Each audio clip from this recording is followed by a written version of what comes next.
morning, everyone. My name is McKinley Ceoteau. I am a rising junior at Simmons University pursuing a degree in biochemistry. And this summer, I worked in the McKinley lab studying the species interactions of the nasal microbiome. So to begin, in the McKinley lab, we examine communities at different levels of complexity in order to search for general governing principles. And the communities that we use are either in silico or computational based, or communities that we can isolate from nature. And the way we study this is through quantitative experimentation and mathematical modeling. Ultimately in the lab, we would like to devise strategies to control microbial communities for different applications. So as I mentioned, I'm looking at the nasal microbiome for a few different reasons. First, it's diverse yet manageable. The average person has around 20 different species in their nasal cavity.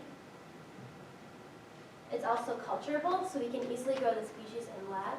Other microbiomes, such as the gut, contain anaerobic bacteria that are hard to grow outside their natural environment. There has been previous research showing that the species in the nasal cavity do interact with each other.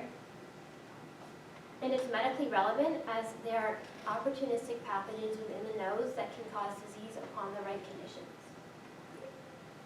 So one of these opportunistic pathogens in our main species of interest is Staphylococcus aureus.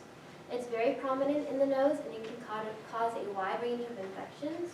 In fact, resistant forms of the bacteria like MRSA cause around 10,000 deaths per year.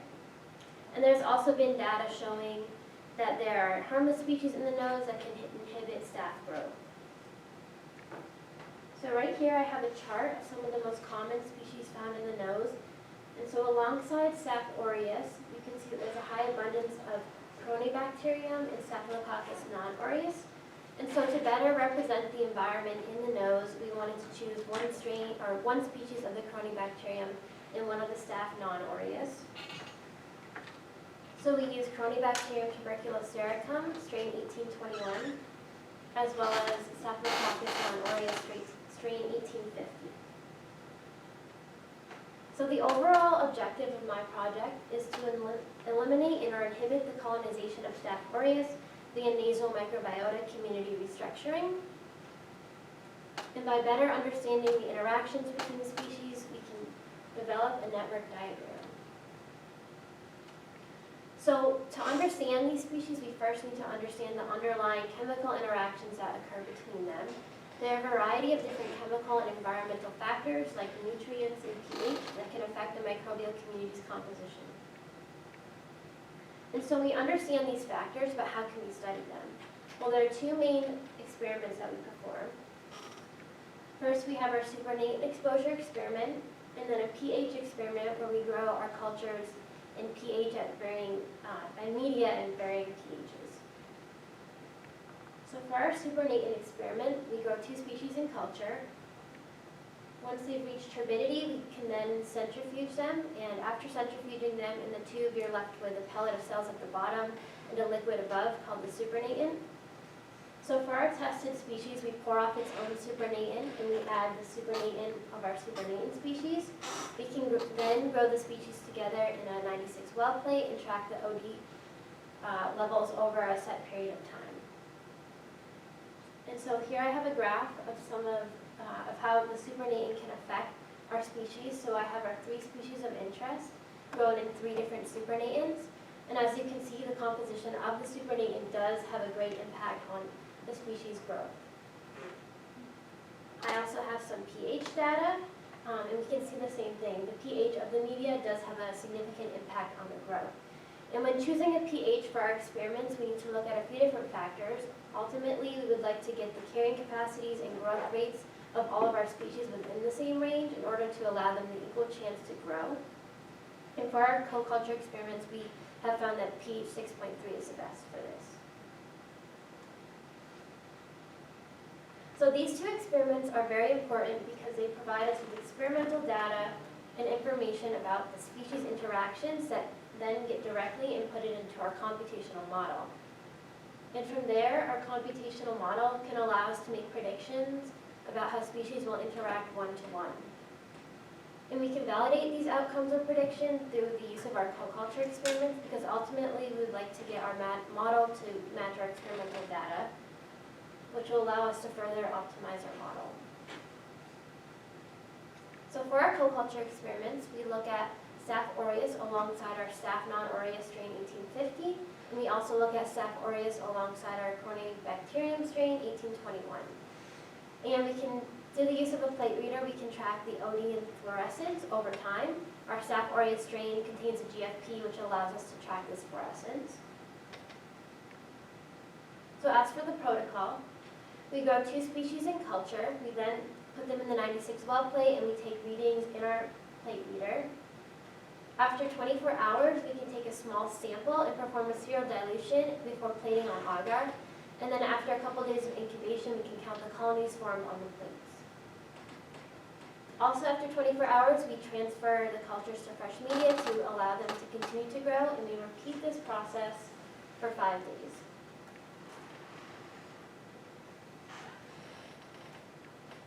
So just a few weeks ago, I performed a pilot experiment for our co-cultures, and I found some interesting data.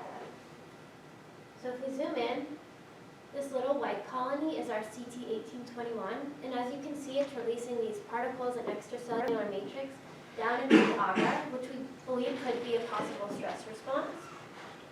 I also noticed a phenotypic change with our Staph strains. So as you can see right here, we have a healthy strain.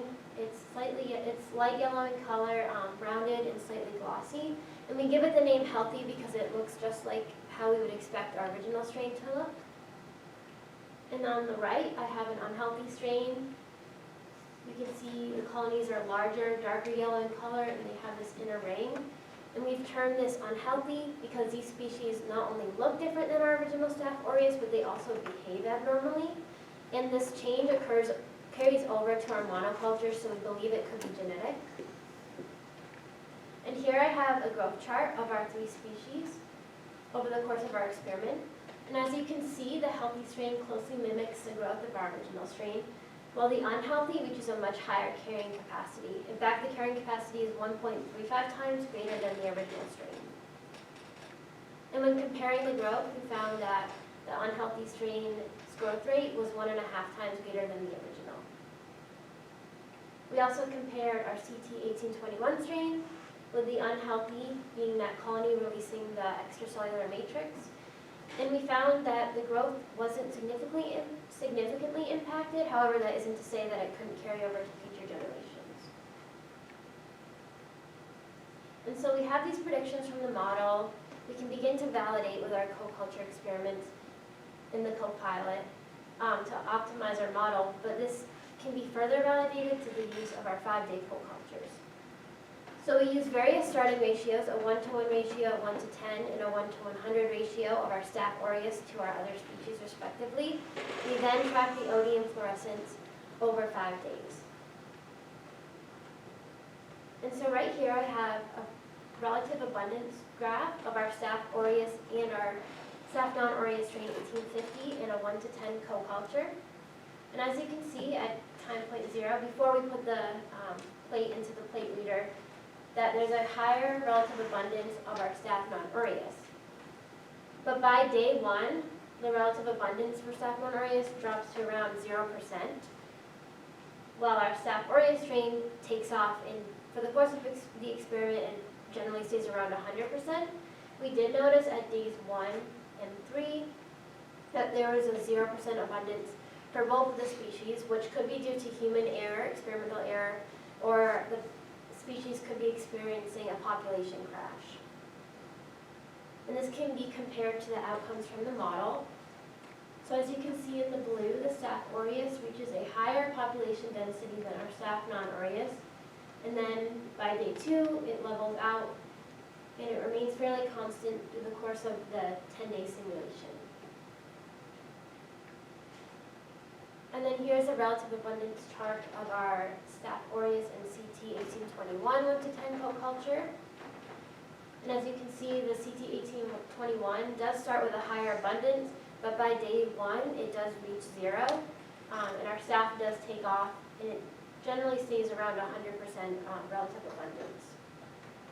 And then compared to the model, after the first day, our CT1821 reaches a population density almost as high as our Staph aureus, but then the population begins to slowly dwindle out. It doesn't reach the same level over the course of the 10 days.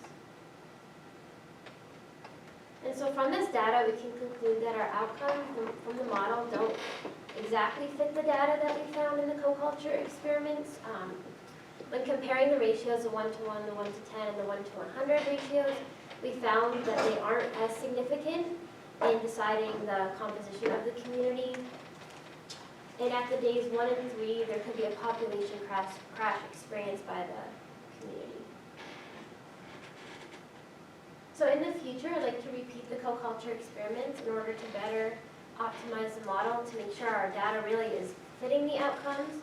And if I had the time, I would like to investigate the unhealthy and healthy strains in order to better understand what's driving the genetic change.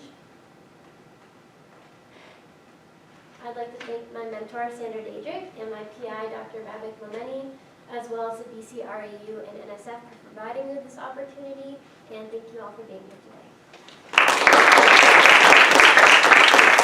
I'd like to answer any questions.